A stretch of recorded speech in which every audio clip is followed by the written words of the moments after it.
Bwana Yesu asifiwe sana. Tumsifu Yesu Kristo. Assalamu alaikum wa rahmatullahi ta'ala barakatuh.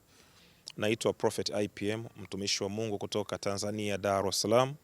Mtumishi ninayeongoza huduma inaitwa Embassy of God for All Nations iliyopo Tanzania, makao yake makuu yako Mbezi Beach, Dar es Salaam. Nimepata fursa ya kuandaa ibada kubwa sana, ibada inayoitwa kikao cha wanaume. Ibada hii ni ibada kwa ajili ya wanaume. Kama ambavyo dunia inafahamu na Watanzania na Afrika kwa ujumla mnavyofahamu, mara nyingi kumekuwa na makongamano ya wamama. Wamama wanakutana sana, wanazungumza vitu vyao, wanatoa madukuduku yao, wana majukwaa mbalimbali ambayo wamekuwa wakizungumza.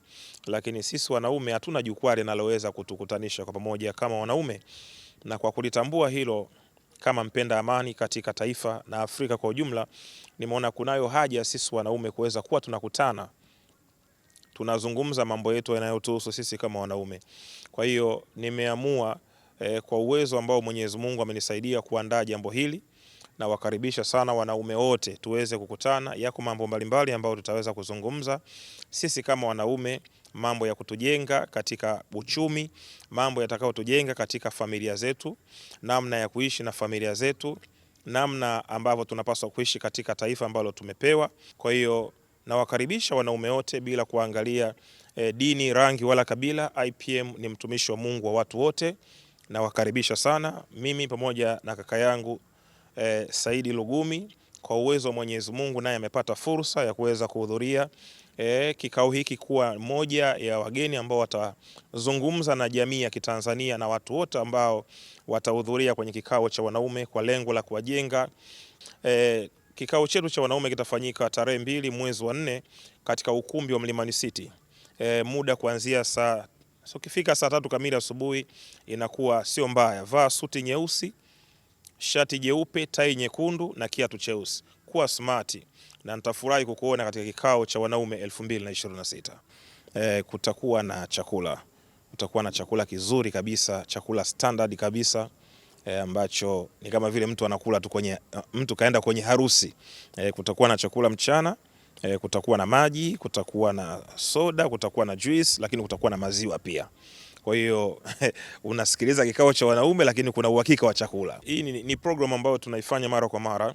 Kikao cha wanaume ni kikao ambacho kilifanyika mwaka jana hapa kama jinsi unavyoweza kuona, lakini tunafanya kila mwaka mara moja.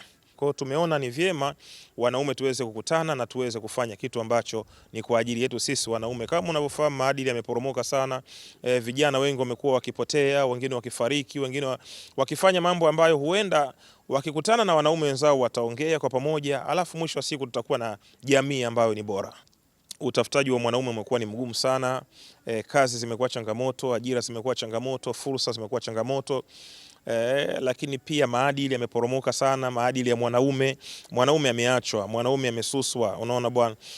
Kwa hiyo mwanaume ana vitu vingi sana moyoni, ana vitu vingi sana ambavyo anapitia. Mwanaume ndio gunia la dunia, jalala la dunia. Kila kitu anaonekana mwanaume hafai. Kwa hiyo inawezekana tukamkosa mwanaume aliye bora, tukamkosa waziri ambaye ni mzuri wa kesho, tukamkosa mbunge wa kesho, kwa sababu hakupewa maadili mapema kwamba usiibe, kwepa jela, kwepa hiki, acha hiki, usifanye hiki, tunza ujana wako, kwepa hiki. Kwa hiyo tunakwenda kuwafundisha pia maadili wanaume, lakini pia kuondoa madukuduku mbalimbali ambayo yako ndani ya mioyo ya wanaume. Wanaume hawaongei, na ndio maana tunakufa mapema, kwa sababu hatuna sehemu ya kutolea madukuduku yetu. Sababu ya kumwalika Saidi Lugumi kwanza ni ule upendo wangu kwake. Saidi Lugumi ni mtu ambaye mimi nilipenda mara ya kwanza nilivyoona.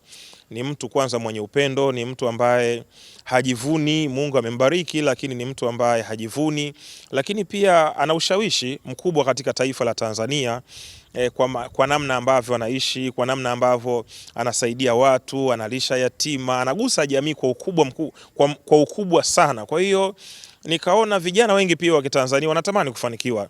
Nikaona kwamba nikimkaribisha naamini mtu aliyefanikiwa amefanikiwa tu. Anayo maneno mengi ambayo yatakuwa inspired kwa vijana wengi wa Kitanzania na Afrika kwa ujumla, kuweza kujifunza namna ambavyo wanapaswa kupambana, namna ambavyo wanapaswa kumwaga jasho, namna ambavyo hawapaswi kuwa vijana tu lele mama. Naamini maneno atakayozungumza machache, naamini atakwenda kubadilisha maisha ya watu, na watu watatoka hapo wakiwa na morali mpya ya kwenda kufanya kazi, kujituma na kupambana katika maisha. Yaani hiki ni kikao cha wanaume, sio kikao cha dini, ni kikao cha wanaume. Kwa hiyo mwanaume yeyote ambaye anajijua yeye ni mwanaume, kuanzia miaka 18 tayari huyu ni mwanaume, anatakiwa ahudhurie kikao cha wanaume, kwa sababu ni kikao ambacho kitakwenda kumnufaisha mambo mengi sana. Kwanza, wanaume wanakutana. Wanaume wanapokutana watazungumza. Unajua, huyu anaweza akawa hana fursa hii, huyu ana fursa hii, huyu ana ujuzi huu, huyu hana ujuzi huu, au huyu akafanya jambo hili kwa uperfect zaidi, huyu akawa elewi nini afanye. Kwa hiyo wakikutana, tutazungumza, tutakula, tutafurahi, tutacheza, tutamshukuru Mwenyezi Mungu, na naamini hakuna mwanaume atakayejutia kufika kwenye kikao cha wanaume tarehe 2 mwezi wa 4 pale Mlimani City.